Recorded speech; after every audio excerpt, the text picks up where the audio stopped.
arrimaha runtii ayagana muhiimka waxa waaye in gabadha ama xaaska loo sheekeeyo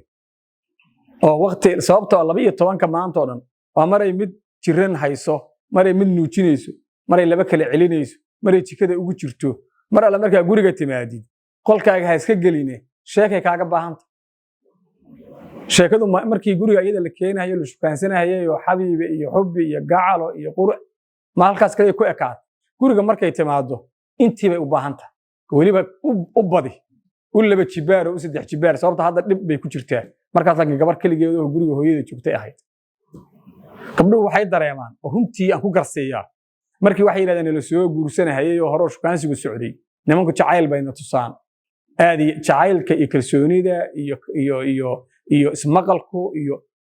laba heer oo kala duwan waay marka hore oo la shukaansanayo wali hal isqadar yahaan la ismaqlo laakiin markay reer la noqdaa looga sii baahi badan yahay waxay leeyihiin mar alla markaan dabada joognay odayaashu ay noo sheekeynayeen ama wiilkaan shukansanaynay ama odagaba ka reebinay aan odaga shukansanaynay odaga jacayl tiro badan iyo fartiintayda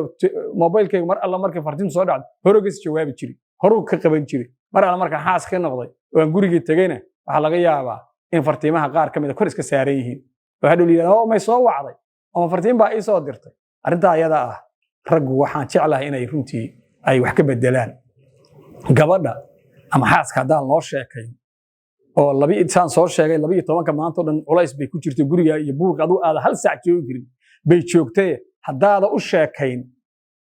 inay marka dariska u wareegto tiraahdo qofku kama maarmo inuu sheekay hadaada u sheekayn oo aad ka neefin oo aad ka gurin qof kale inaad gabar inay dariska u wareegto ka gurto tiraahdo xagee aadi hada ay sheekayn waayo anigu hadalkii 4 saac ma amsanaan karo marka arinta ayada anigu waxaan leeyahay marka in wax laga bedelo oo rag wax ka bedelo ayaa runtii aad iyo aad wala talin lahaa